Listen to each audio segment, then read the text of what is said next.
Sachin, I have been so excited for this conversation since I heard you speak in May at an event that we were both at called CHS. And literally, I mean, I'm taking screenshots with my phone of your slides. I'm blown away. And then of course we spoke afterwards, and I really wanted to dive into this topic of breath work and how it relates to a person's metabolism and overall health, because this is something that we can all do. It's something that is free, but it is something that people don't think about. And it's hard for people to grasp that breathing and the way that they breathe, or the incorrect way they breathe, can actually impact a person's metabolism, endocrine function, energy levels, brain function, every aspect about our health. So this is going to be just a crazy, interesting, impactful topic. And I just thank you for your time today to dive into it. Amy, it's my absolute pleasure and my honor. And for those of you that know Dr. Amy at all, she is passionate about breathing. So I want to acknowledge you, Doc, for how deep you went with the breath work that we were doing. And you were just a total rock star. So you're not just saying this. This is an important part of what you do. It's an important part of who you are. And I'm very honored to be able to have this conversation with you, to your audience, in the hopes that at least one person learns something new and is able to apply it towards better health, especially related to their thyroid and autoimmunity. However, I'm very certain that if you stick around to the end, you're going to learn some things that are going to blow your mind. And my mind is blown every day. And I want everyone to know that I'm not a master. I'm not a guru. I am a student for life. And I approach this with a beginner's mind. And I'm constantly learning new things. And I'm hoping that the things that I've learned over the last few years, I can kind of shorten that path for most people to get to what I know, and then just commit to continuing to learn more and more and more, and share it as often as I can. So again, thank you. I'm so blessed to have this opportunity to chat with you today. Well, and my passion really was birthed out of your talk.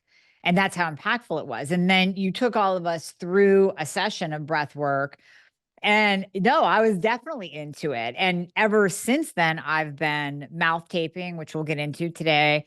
And I've been practicing, not as often as I should be, but I have been practicing breath work, and some of the things that I shared with you that I struggle with, specifically holding my breath out.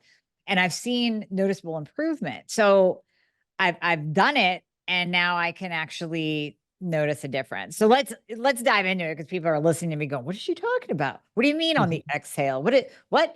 So let's just start with, where do I want to start? I want to start with, why are we breathing so incorrectly? And then we'll get into how breath is tied to our overall health and metabolism. But why is it, people are going to listen to this and go, well, yeah, I breathe and I'm still here.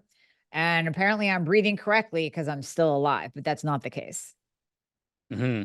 Great question. So I want everyone to, kind of suspend whatever belief system they have around breathing, because what we're going to talk about today will really call for all of us to kind of delete whatever pre-existing notions we have about breathing. And if we can do that and approach this with a beginner's mind and an empty cup, then I think our users and listeners will get a lot more value out of this. So that's the invitation to everyone. And the first thing I'll say is, your unconscious breath is the state of your unconscious nervous system. So if you just take your breath as a source of information about your nervous system, we start looking at breath differently. So if somebody is a dysfunctional breather, then they probably have a dysfunctional autonomic nervous system. If somebody's perpetual state of breathing is fight or flight breathing, short, shallow breathing, or mouth breathing, then that tells me that the state of their unconscious nervous system is fight or flight, is low grade chronic fight or flight.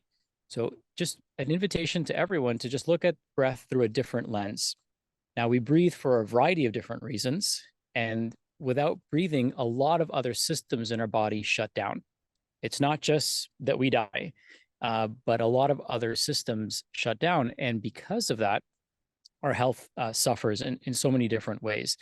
So today, what I want to take people on together with you, Amy, is on a journey where we can explore health and breath through different vantage points. So we breathe for a variety of reasons. The primary reason we breathe, according to most people, is actually incorrect. So we don't actually have the urge to breathe because we want more oxygen. The urge to breathe actually comes from getting rid of CO2. So as CO2 concentrations build up, which is a toxic gas in our body wants to get rid of it. And so the first way to improve your breath is not to inhale more, it's actually to learn how to exhale. The magic happens on the exhale. The magic in life and in personal development happens in the letting go. It's in the releasing the things that are no longer serving us. So the carbon dioxide that we exhale amongst the other gases are no longer serving us. They've served their purpose. So if we can start looking at our breath through that lens, it gives us a very unique opportunity to explore it differently. I'll stop there because there are so many different tangents that I can go on. But in short, the way we breathe is a state of our nervous system. If our breathing is dysfunctional, our nervous system is dysfunctional. And what caused that dysfunction can vary. It could be trauma, it could be big T trauma, small T trauma. It could be adhesions. It could be grief. It could be a low-grade stress response elsewhere in the body that is reflecting in the breath. So the breath is really the steering wheel of the nervous system and a roadmap into the state of the nervous system as well. And can it also be that we've just breathed a certain way for so long that it's habitual? It's, people will walk around with their mouths open and be a mouth breather, and they don't even realize that they're doing it because it's so habitual. Yeah. So one of the things that's interesting is the way we breathe, especially as a child, changes the shape of our face. And in changing the shape of our face, it changes the amount of resistance that we feel when we breathe through our mouth versus our nose. So for a lot of people, if they've been dysfunctional breathers as a youth, could be because of a tongue tie, could be because of trauma, it could be because of allergies or things that created congestion for them. So it just was easier for them to breathe through their mouth. And that became habitual. What happens in a case like that is their tongue sits in the bottom of their mouth. And when their tongue sits in the bottom of their mouth, there's nothing pushing their upper palate outwards and forwards to expand their upper palate and expand their airway. So then it becomes, as their face continues to grow and their airway doesn't grow because there's nothing pushing it outwards, they have even more restriction with breathing through their nose. And so then it becomes more comfortable for them to breathe through their mouth as opposed to breathing through their nose. Now, that can obviously lead into adulthood and something that can pose challenges for people later on in life. So that's why I'm so adamant about teaching mothers how to identify if their children are dysfunctional breathers, because we can literally change the course of their life. Like every one of the 23,000 breaths that we take every day is a fork in the road to decide if we want to be in fight or flight or if we want to be in a parasympathetic state. So we have endless opportunities each day to decide based on how we breathe. And if we love people, paying attention to how they breathe can be very informative of the state that they're in. Because here's what's interesting about breath. Our breath is a two-way street, which means that not only does it give us clues into our unconscious nervous system, we can actually override our nervous system by changing the way we breathe. So if we want to send our nervous system a message of safety and healing and repair and calmness, we can actually do that by overriding our breath. So we have an opportunity in every moment to raise awareness around how we're breathing, and we'll talk about what the best ways to breathe are. And that gives us power, right? We have power when we can choose how we want to feel. And I'm going to go back to the statement that you made about kids' facial structure changing. When you gave the presentation, you showed a picture of yourself as an adult. And when you change your breathing side by side, you can see the difference in your face. And then I was standing in line with Tim Gray, and he whips out, he's like, "You want to see my before and after of mouth taping?" And he whips out his pictures of before and after. And you can see the after is more youthful. So anyone listening to this that, "Oh, I don't need a better metabolism." Well, do you want to anti-age? Do you want to look younger as you age without plastic surgery? This can actually, and why does it do that? It actually changes our facial structure to look younger. Yeah. So when we put our tongue in the roof of our mouth, which is what happens when we mouth tape, Our jaw starts to relax, so we're not clenching our teeth as much. We also expand our palate outwards and forwards, which creates a more attractive shape to our face. But more importantly, form and function are important. So from a functional standpoint, it opens up our airway. So now allows us to breathe more freely, and especially through our nose. So breathing through our nose is one of the most important biohacks or biotunes or things, whatever we want to call it. It's something that we can all do, which instantly changes how we feel. And over time, it can change how we look, which then further changes how we feel. And another thing that's important is our facial structure, our jaw structure is also formed based on how we breathe and how we chew. So for women or men who have young children, pay attention to how much your child is chewing, because most of our children are given soft foods. And because of those soft foods, they're not getting adequate stimulation of their jaw. So they end up with weak dentition, they end up with weak jaws, and a weak jaw leads to a prognathic facial structure, which means the jaw goes backwards instead of going forwards. So instead of being prognathic like our ancestors were, which had nice wide bridges, we become retrognathic, so our jaw sinks in backwards, which at any age, it makes you look old and less attractive. And people have surgeries for those type of things, but a lot of it was a function. I mean, some people are just structured that way, and there's nothing wrong with that. But some people, it's going to be caused by the fact that everything that they eat is pre-digested for them, right? Mechanically, it's pre-digested for them. And a simple example that I can share with you as a case study is my parents, my grandparents, my aunts, my uncles, they all grew up in India. They have perfect teeth, never had braces, never had a dentist. And it almost sounds like criminal in our Western society. And they never actually even used a toothbrush growing up. What they would use was a branch of the neem tree. So it would be the length of a toothbrush, and it would come in bundles every week. So it was so weird when we went to India, because they would drop off a bundle of sticks and people will start chewing these sticks, and the oils from the neem tree would get released into their mouth, improving their microbiome health and killing bacteria and plaque and things like that. And then they would chew on the branch, which would strengthen their teeth. And so if you've ever given a child a toothbrush, they've seen you brush 1,000 times. What's the first thing that they do? They chew it. They chew. They chew it. Yeah. Right. And then here we are telling them not to do that, when intuitively they know exactly what they should be doing. And so what happens when you do that, when you give a dog a bone, it chews on that bone, it strengthens its teeth. It bites the bone, it pulls on the bone, which expands its jaw. So our children have missed out on that opportunity, because we're Vitamixing everything. We're giving them yogurts and smoothie bowls and avocado and stuff that's really soft and mushy, but they need tough food to actually chew to develop their facial structure, because that will eventually develop the way they breathe. And the way we breathe affects so many areas of our health.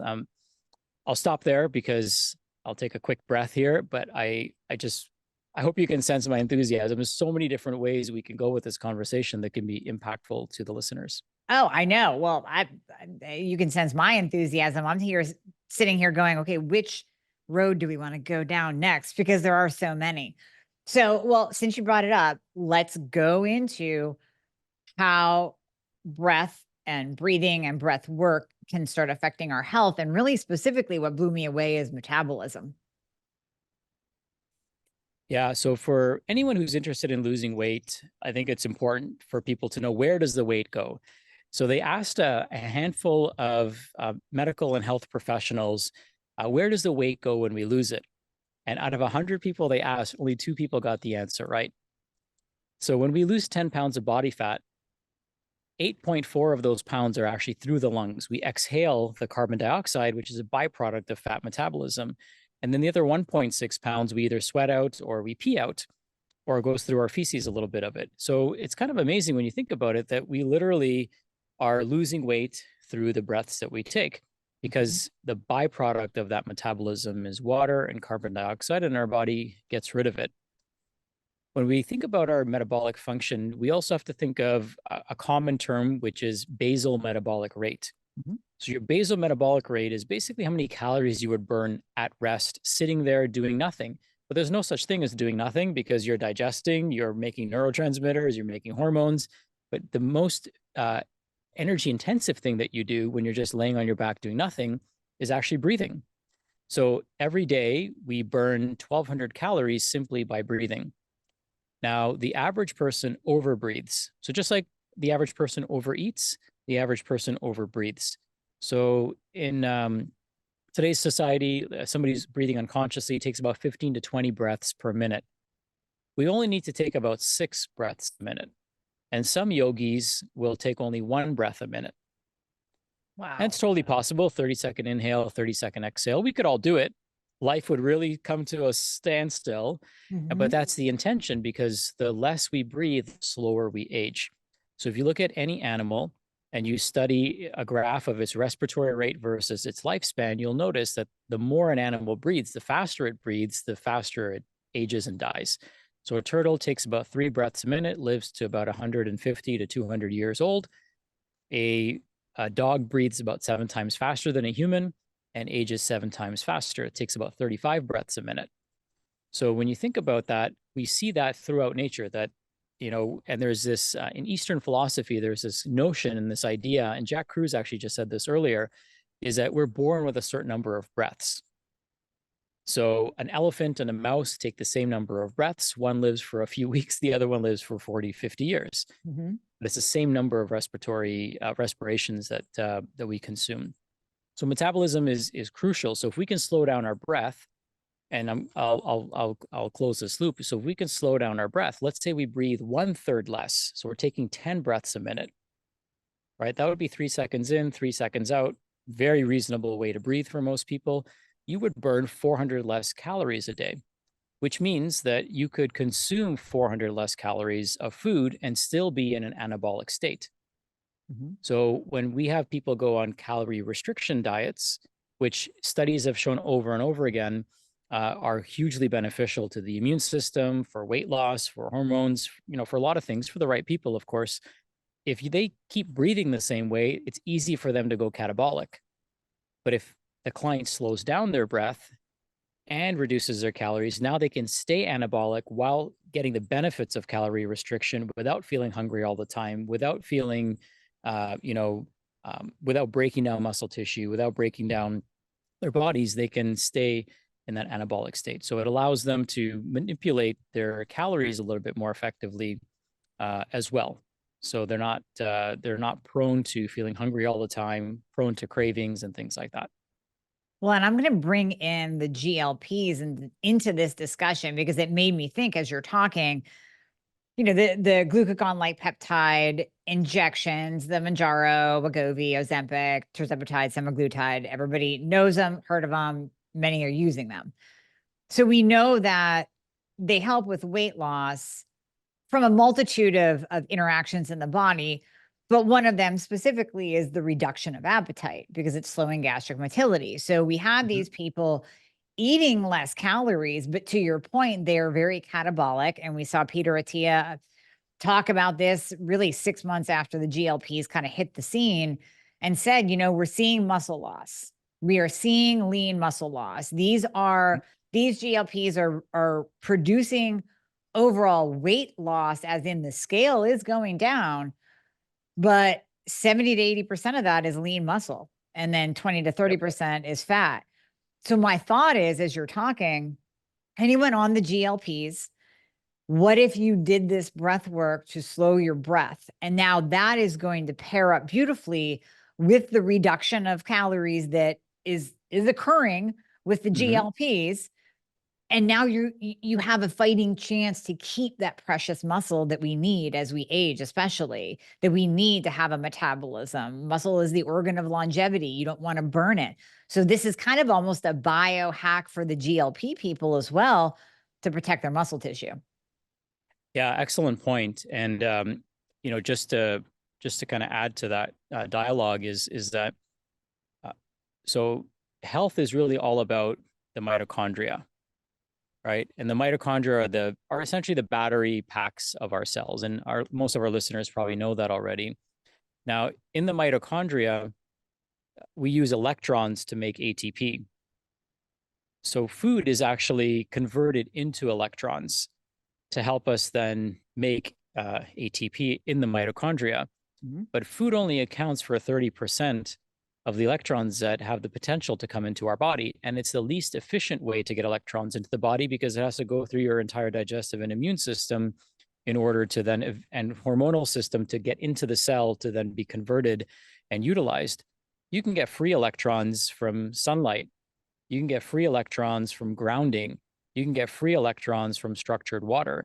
I mean, that's where the other 70% comes from. So if you're on a GLP, make sure you're getting sunlight, make sure you're getting bare feet in the earth, make sure you're getting a grounding mat for your desk, and be sure to drink, good, clean, healthy, structured water if you can, because that's going to fuel your mitochondrial function as well. So the breathing will get you in a more parasympathetic growth state because as we slow down our breath, we get more parasympathetic.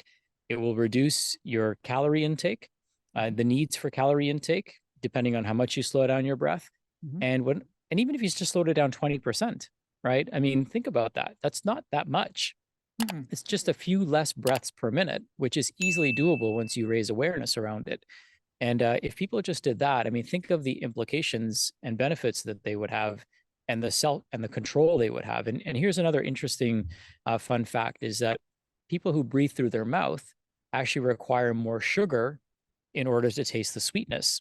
So hypothetically, Amy, if you're a nasal breather and I'm a mouth breather, and it takes 2 packets of sugar. It takes 1 packet of sugar for you to taste the coffee being sweet. It would take maybe 2 or 3 packets for me to taste the same level of perceived sweetness.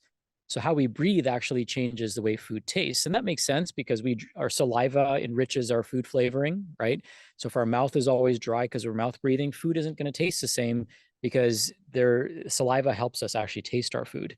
And Mhm. then our taste buds are on our tongue, right? So they require that moisture in order for them to extract the flavor from the food. And that's, super important for people to note. And then 70% of the flavor actually comes through smelling our food. So if we're always taking that air in through our mouth, food is going to taste totally different versus somebody who's breathing correctly. Gotcha. Yeah, that's amazing. That is fascinating. So all of the sugar cravers out there, well, even would this translate into insulin resistance, pre-diabetes, diabetes? They're not even processing their sugar properly. Their pancreas is releasing too much insulin. So could Hmm. it even be said like, okay, we have the berberine, we have metformin, we have those tools in our tool chest, but now breath work can be changing your breathing can actually be another tool to enhance the overall change that we're trying to get with regulating blood sugar, regulating insulin. Yeah, absolutely. Yeah. So, just as an example, and I'll use you, Amy, because you're on the call with me. So nothing personal, but let's hypothetically say that I wanted to raise your blood sugar, or I wanted to raise your cortisol, or I wanted to raise your heart rate, or I wanted to raise your blood pressure. And you said, Sachin, what's the fastest way that I could do all of those things? The fastest way is to change your breath, Just breathe right? faster, like hyper Is to breathe, is to right? is to hyperventilate or breathe faster, right? Take deep breaths, inhales and exhales, and automatically just the mechanics will raise your blood pressure, will raise your resting heart rate.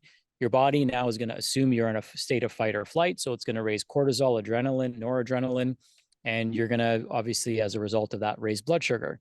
Now, if we just dial that back 90%, right, which is where a lot of people are, like people who say they don't have stress, like they're not at 100% line chasing them, but there's this low grade stress that they have that over time, over 24 hours a day, 7 days a week, over the course of a decade, I mean, that starts adding up. So it causes cortisol resistance. So just like people can become insulin resistant, we can also become cortisol resistant, Mhm.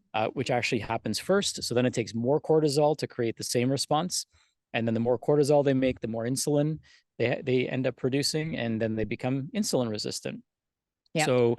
So changing the way we breathe can have it's just like a domino of so many beneficial things that start happening as we start breathing correctly. And then one other thing to note is how we breathe also changes a molecule in our body called nitric oxide. And nitric oxide helps with increasing circulation. It helps dilate our blood vessels. and it kills viruses and bacteria on contact. And we know that a lot of people struggling with thyroid conditions have co-infections that they're dealing with, and their immune system can be somewhat problematic, or it can be overactive or underactive. Well, our immune system actually starts in our nose. Our nose is the first line of defense against the outside world. It's true. And it's designed to actually take those 30 pounds of air that the average person breathes each day and filters them and perfects them and prepares them for the lung. Remember, our lungs have a microbiome as well. So if we're constantly breathing in the air from the outdoors or in our homes, but then breathing it in through our mouth, which is quote unquote the dirtiest part of our body, if you ask any microbiologist, we're now sending that dirty air into our lungs, and then wondering why, people's immune systems are rattled, or why they're so easily developing upper respiratory infections, because there's this constant battle with the way they're breathing, when our nose was perfectly designed to filter the air and perfect the air and prepare it for the lungs. And so nitric oxide lines our nasal mucosa, and on contact, it kills pathogens. So people who are struggling with co-infections, upper respiratory issues, chronic lung infections that they can't seem to get rid of, just remember, your immune system starts in your nose, and your nose perfects the air, your mouth, kind of dirties the air, if you will. Well, that's crazy because we keep hearing from everybody out there, the immune system starts in your gut. It starts in your gut. But no, it really doesn't. It starts in your nose. And the funny thing is, I'm just thinking back to when I very first started mouth taping. And I started mouth taping, what I guess prompted me is the anti-aging. Like right there. I mean, if you tell me I can look younger, I'm going to do it. Right. So, so Me I too. started. So, right. Who's not going to do it? So I started mouth taping, I don't even know, probably well over a year ago, but I would say I was inconsistent. So it was really your talk that I was like, that's it. I'm taking it with me on trips. I'm mouth taping, even if I'm in the hotel, whatever. And I can honestly look back, and even my sporadic intermittent mouth taping that I've done over the last year or so, I haven't gotten sick. So now that you're saying that, I'm like, nothing else changed. It's not like I increased my vitamin D or anything like that. It's just, I was just mouth taping. So that completely makes sense now with the immune system Yeah. tie-in. Yeah. Yeah. Most people, the best defense is a good offense. And Yeah. so when we're, there's nothing wrong with taking vitamin C. There's nothing wrong with taking, vitamin D and zinc to support our immune system. But we want to attack it right where it comes in. So we consume 30 pounds of air every day. We only consume a couple of pounds of food and water a day. And so there's more air going into our body by volume and by weight than anything else. So it only makes sense that we would want to filter it and prepare it. One thing to also keep in mind is that we have several microbiomes, right? We have a skin microbiome, we have a lung microbiome, we have a GI microbiome, and they're all exposed to outside factors. However, I think it's really important for us to understand how they're all related and connected. So when somebody has a dysfunctional oral microbiome because they're mouth breathing, well, they're also swallowing that saliva, right? And when somebody is a habitual mouth breather, because they're in perpetual fight or flight, they're never properly digesting their food because they're not making enough enzymes, right? So somebody who's calm and relaxed and centered and is sending blood flow to their digestive organs because they're practicing calm, relaxing breathing before they eat, is going to digest that food totally differently than even the same version of themselves eating that food in a fight or flight type of state. So Yes. so to create the best defenses, really we have to slow down, right? So when we slow down, we breathe through our nose, we upregulate the defenses in our nasal cavity. But when we slow down our breath, we also upregulate the defenses in our digestive system, because in a parasympathetic state, we make more stomach acid, which also kills pathogens entering into our body. So again, it just all ties back to the breath, and that doing that one thing, just slowing down our breathing in and out through our nose, putting our tongue in the roof of the mouth, has a cascade effect on virtually every system in the body. So fascinating. So even those with digestive issues, I have a lot of my audience, my patients will say, I'm so bloated and I'm just not digesting. I'm just not even absorb. I don't know if I'm absorbing my thyroid medication. This is one tool that, I mean, yeah, you still might need to have some digestive enzymes or some gut healing, but this is one tool, again, free, that you can do to actually improve your digestion. Now, you had mentioned the immune connection with thyroid. Are there any other direct correlations with breath and thyroid function? So there's definitely certain breathing techniques that people can do to shift themselves into a more parasympathetic state. So ultimately, the way I look at it is it's pretty rare for just one thing in your body to be broken. Now we might identify what the primary thing is or what we suspect is causing the problem, but the same blood goes everywhere, right? The same chemistry goes everywhere in the body. And while one organ may not be in a pathological state just yet, it eventually will be if time persists. The thyroid is like the canary in the coal mine, and I'm sure you've said this before. And imagine it's raining outside, and you've got all these buckets in your grass.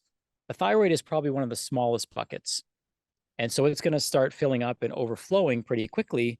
And so it's going to get a lot of attention, but the other buckets are still filling up. It might take longer for them to fill up, but eventually they'll fill up if we don't stop the rain. And so, in my opinion, the focus is how do we stop it from raining in your house, so to speak, right? Or how do we stop it from raining in your body? And one of the best tools is how do we get your nervous system to shift into a more parasympathetic state? So what I like to do is kind of create a kind of a global perspective when it comes to somebody's health, as you do, which is like, what are the things that are going to shift you to be more rest, digest, repair, regenerate, restore? Because if I can get you into that state, then I get every organ in that state.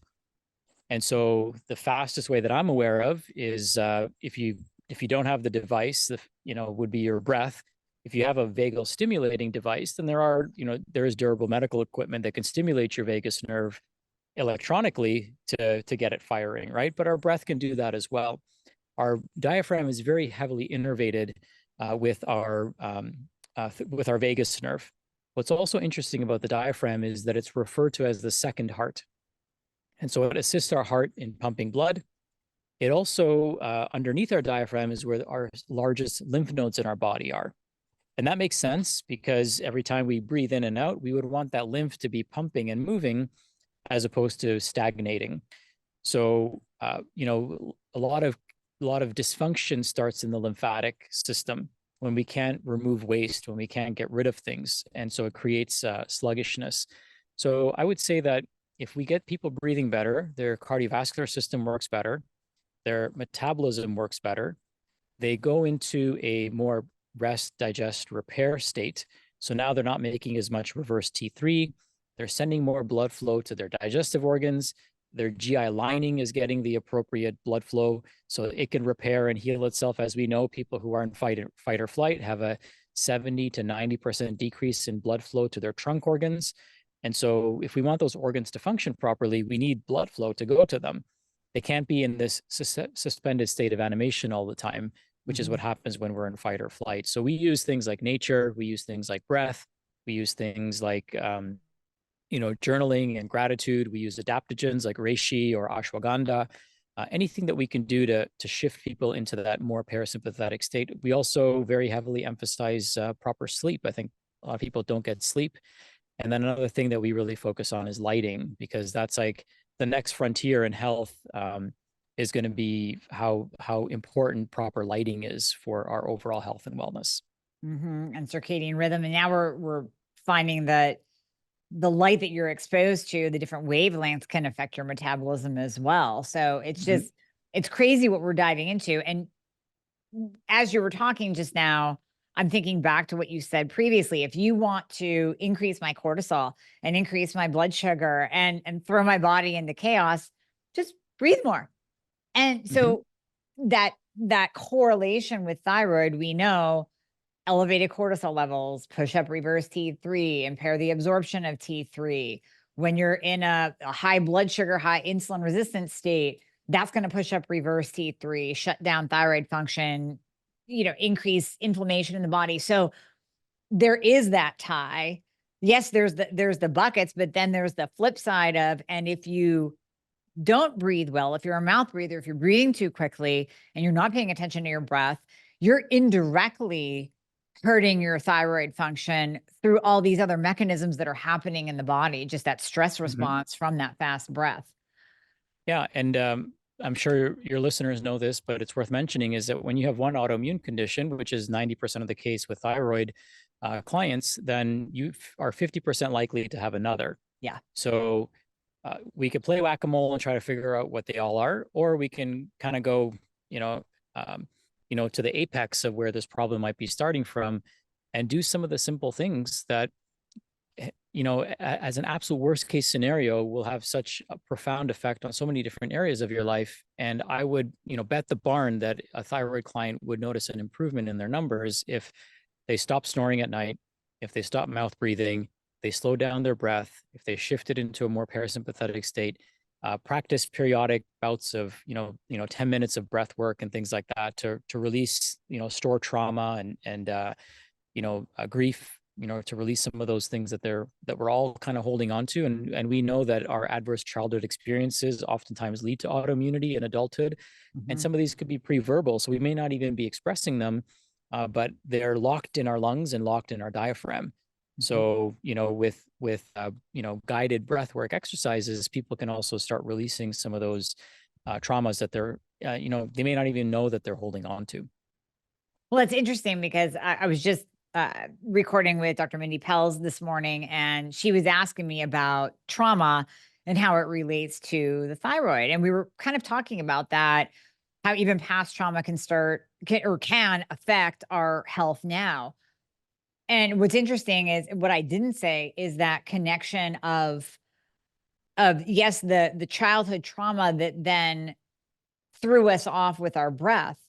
And now we're in almost a constant state of fight or flight. Maybe you've even dealt with the past trauma, but that imprint that it left on you, changing your breath throughout the course of decades, is now impacting you. So yes, you did the work, but now you have to do some more work to change what that trauma did to your body. Yeah, I think you bring up an excellent point. And it's not uncommon for people as they start, kind of digging underneath their diaphragm and they start palpating. So you would take a deep breath in, let it all the way out, lay on your back, bend your knees so your abdomen is relaxed, and just kind of, hook your fingers and be gentle with yourself. And what you might find is you might find some trigger points down there, and just gently massaging them and releasing them can be very, very valuable. I think, the diaphragm has, like, if we looked at it like a leather purse, it has a patina. So it's, it wears out over time. Like, just like, if our purse gets dropped or scratched or, dinged up, like it just wears that patina forever. Yeah. And it gives it character, but at the same time, it's a constant reminder. So, over time, like, if our breathing is off just 2 degrees times 23,000 times 7 days a week, 24 hours a day, 365 days a year. And then with each emotional, issue that we deal with, it's all being stored in the diaphragm.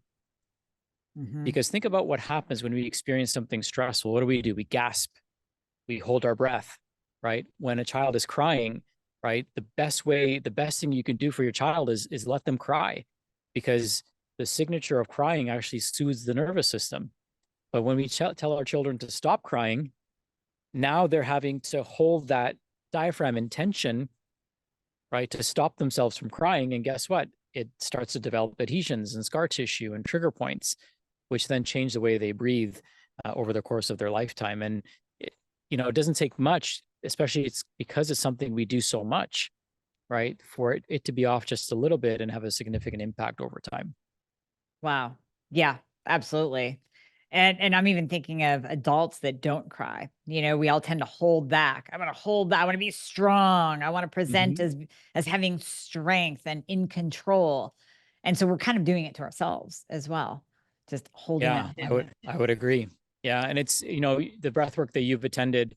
I know you've attended several, and it's amazing to see people releasing that emotion, and they're like, I don't even know where this came from. I didn't even realize that this was bothering me, because they've buried it so deep. And the breath work is like stirring the pot up a little bit, but it doesn't just stay there. We're able to release it with the breath as well. Yeah. Yeah, absolutely. Okay, so before we go into actual breathwork techniques, let's talk about mouth taping because I think anybody new hearing that is going to be like, why would you do that? You need your mouth to breathe. What are you going to suffocate at night or what's going to happen? So, can you get into mouth taping? I mean, I can share my experience, but I'd rather hear it from you and let people know what it's about and what kind of tape are we using. And yes, you can open your mouth if you have to, all that good stuff. Yeah, absolutely. And I think that there's some great companies out there with great marketing that have like flooded the world with their message. And I won't mention any names, but one of the things I'll say is that you don't have to, tape your whole mouth shut. All you need to do, because you're not trying to seal your mouth. I think that's what really makes people feel very anxious is like, oh my God, I've got to seal my mouth. The answer is Mhm, no. What we want to do is we just want to, tape vertically. So I know people might be listening to this. We're just going to put a piece of tape, maybe an inch to an inch and a half vertically over our mouth. mhm, So just from our upper lip to our bottom lip and a little bit beyond that, it works fine if you have a beard like I do. mhm. And basically, you're using 3M micropore tape. So it's a very inexpensive tape. You can get a box of 12 literally for $10 on Amazon. It'll last you forever because you don't need very much. And you're just going to basically place that vertically. Now, if you find that the tape is too sticky, you can dab it on your t-shirt a few times or on your bed sheets so it makes it less sticky, easier to take off in the middle in the at night or in the morning when you wake up. Mhm, And you can also in the morning if it feels a little bit tight, you can or sticky, you can push it out with your tongue.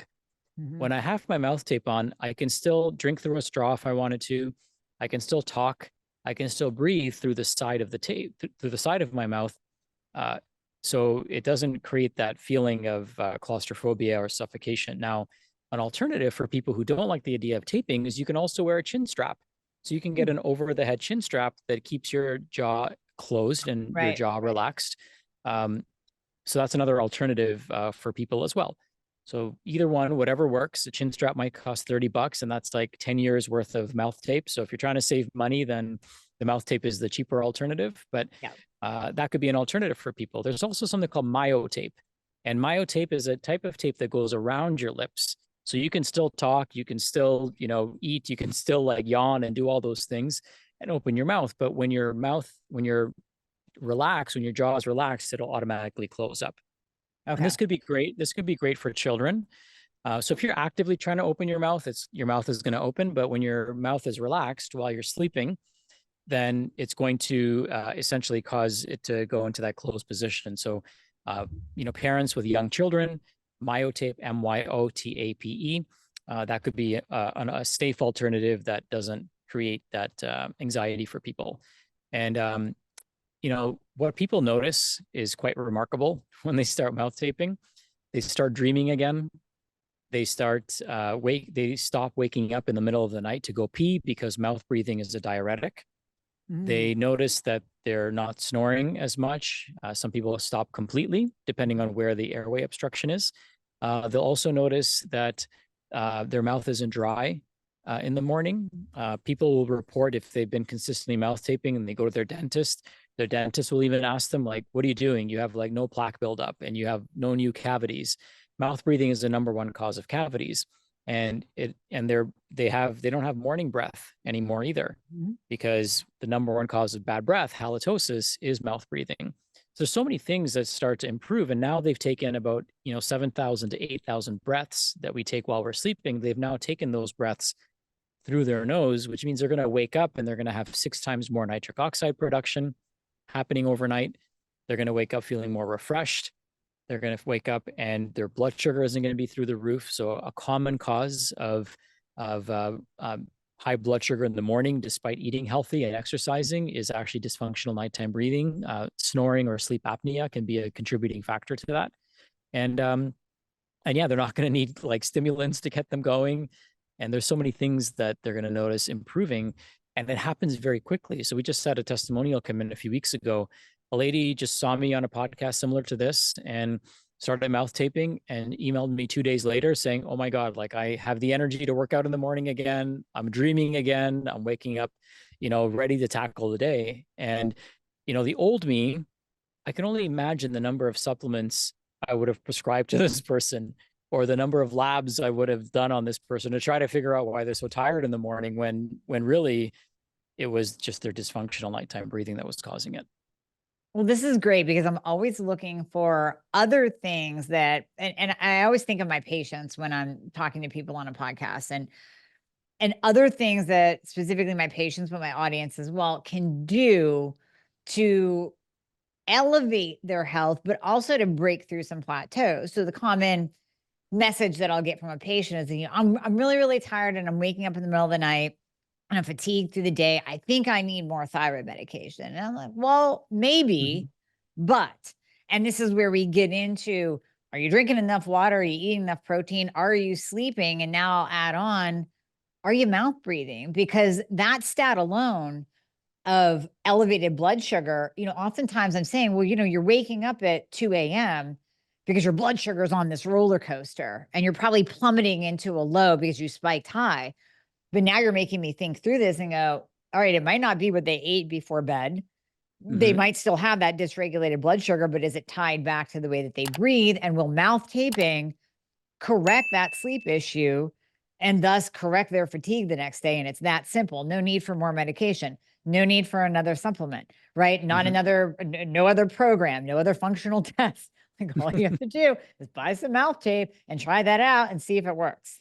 I love that. Yeah, you bring up an excellent point, and I want people who are listening to this to kind of read between the lines of what you said too, because dysfunctional blood sugar, dysregulated blood sugar, is actually dysregulated cortisol and insulin, because cortisol and insulin are kind of like the bumper guards for blood sugar. So when blood sugar goes low, our body jacks up cortisol in order to, because low blood sugar is a dangerous situation for our cells, right? It's dangerous for our brain, our eyes, our mitochondria.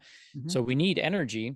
And if we need a quick jolt of energy, we're going to spike our, adrenaline and our catecholamines and our cortisol, which is going to raise our blood sugar.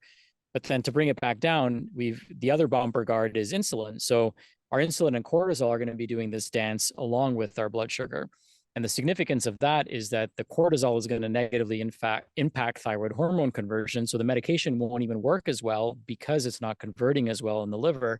And because you have reverse T3 that's building up because of that cortisol that's constantly being dumped out. And you have obviously an inhibition of TSH when cortisol goes up as well. So there's, it all kind of points back to, proper breathing will lead to so many benefits in our metabolic and hormonal health.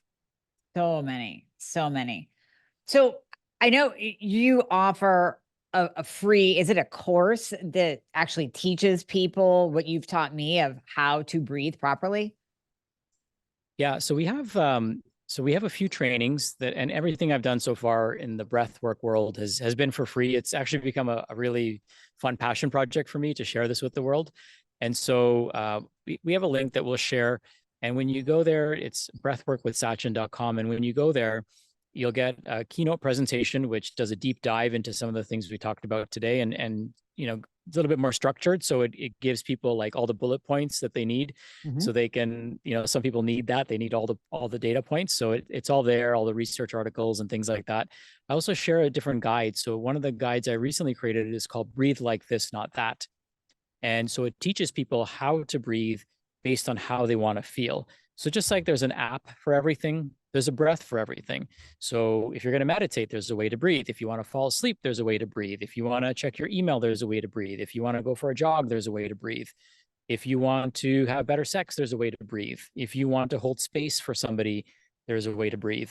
So, if you want to raise your body temperature or lower your body temperature, there's a way to breathe. If you want to activate your left hemisphere or your right hemisphere of your brain, there's a way to breathe. So we essentially teach people all these different ways to manipulate their breath so that they can, basically push the right buttons in their body to maximize their opportunity. So to use their breath. So one of the things I tell people always ask me, what's the best way to breathe?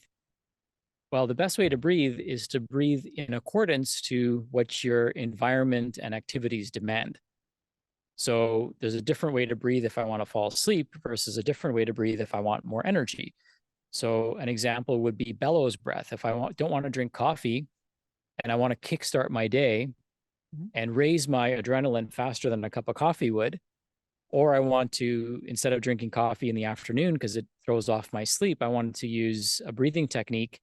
I can use bellows breath, and that'll give me an instant jolt of energy, give me sharp clarity and focus, and I don't have to put anything into my body to do that. However, Can at you night, if take I want, us through that? yeah, of course, it's Okay. super, I'm super gonna easy. totally So put you on the spot here, but yeah, let's actually walk people through a bellows breath. sure. So it's really simple. And if you've ever been to Tony Robbins, you've seen them do this.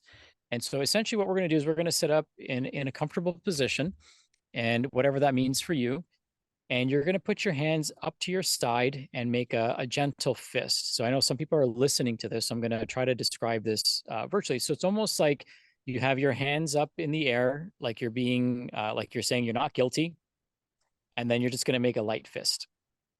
And now what we're going to do is I'll walk you through the breathing and then I'll demo it. So we're going to take a sharp inhale through our nose, and we're going to raise our hands up high. We're going to throw them up in the air, and we're going to open our palms.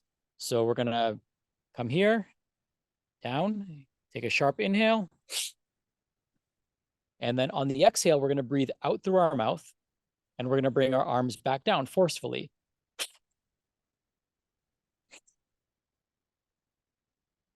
Oh, so you just do that over and over again. So You do in that through the 30. nose on the up, so it's, Yep. and then out through the mouth on down. Right. And we're Okay. doing it forcefully. So we're forcefully throwing our hands up, forcefully breathing in through our nose, forcefully exhaling through our mouth, and forcefully bringing our arms down at the same time. And you do that 30 times and 3 repetitions, or 3 sets rather, 30 repetitions, 3 sets, with about a 30-second pause in between. And boy, you're going to feel awake. And the other thing, I should caution people who have high blood pressure not to do this exercise, because it will, if your blood pressure isn't controlled properly, it will raise your blood pressure. So just something to keep in mind. But that's a great way to start the day for most people, especially if you're feeling a little bit sluggish. And I know typically people with thyroid have hypotension. So this could be a great way to kind of wake up your body, wake up your nervous system, wake up your vagus nerve, and start your day or get through the afternoon, lulls if you experience that. Oh, there's so much more I have to learn about breath. I did not know that there were different techniques that you could do for, like you said, every situation in your day, or what your ultimate outcome is that you want. So, wow, this is so cool. There's so much more I have to learn. So, last question for you. Well, last question before the last question. So, as I shared with you at the retreat, my issue is on the exhale. So, I actually feel like, man, what can I do? So, people, as you're listening, as you're starting to breathe, I can hold my breath in, just like you said, like, oh, I can take in the oxygen and hold my breath, right? We all did that as kids. I can hold my breath underwater, but it's on the exhale that I get that panic air hunger. Like, I can't hold it out that long. I need to breathe. I need to breathe. So what can we do? What can I do? What can people listening who resonate with that, who've tried breath work and they're like, I can't hold the exhale at all, but that's the most important part because we're releasing the carbon dioxide. What can we do to improve that hold on the exhale? Great question. So I want to just go back to the top of the hour when we started the conversation. So the urge to breathe actually comes from elevated CO2. And the stronger the urge is, the less tolerant we are to CO2. So what that means is we want to build up our tolerance. So they actually, in James Nestor's book, they talk about this, where they actually had people who were missing the fear centers in their brain, so they never experience any fear. So Okay. you can't startle them, you can't scare them. It's so interesting to imagine somebody like that. However, so you couldn't rattle these people. But what they discovered is when they had them take a huge hit of CO2, because that's happening at the brainstem level, these people would go into an immediate panic attack because they thought they were dying, right? And that's what's happening, right? If you stop breathing, the CO2 concentrations in your body are going to go up. Now, here's what's interesting about that. As CO2 concentrations go up and the pH of our blood changes, we actually dump more oxygen to the tissue. So with each breath we take, we only consume about 20% of the oxygen, which means that every breath that we take in, there's actually 5 breaths in there. because we can keep dumping more oxygen, even if we stop breathing, right? So if you can hold your breath for a minute, let's say, you can probably go about 5 minutes, and that sounds about right, without breathing and still not die, right? Because there's enough oxygen that's circulating in the system and it's being dumped from the red blood cells. Remember, you have about 1 billion oxygen molecules per red blood cell. And it takes only about 5 seconds for your mitochondria to die if they lack oxygen. So our body kind of has this kind of built-in defense mechanism, if you will, survival mechanism, that even if we stop breathing, we actually extract more oxygen. How cool is that?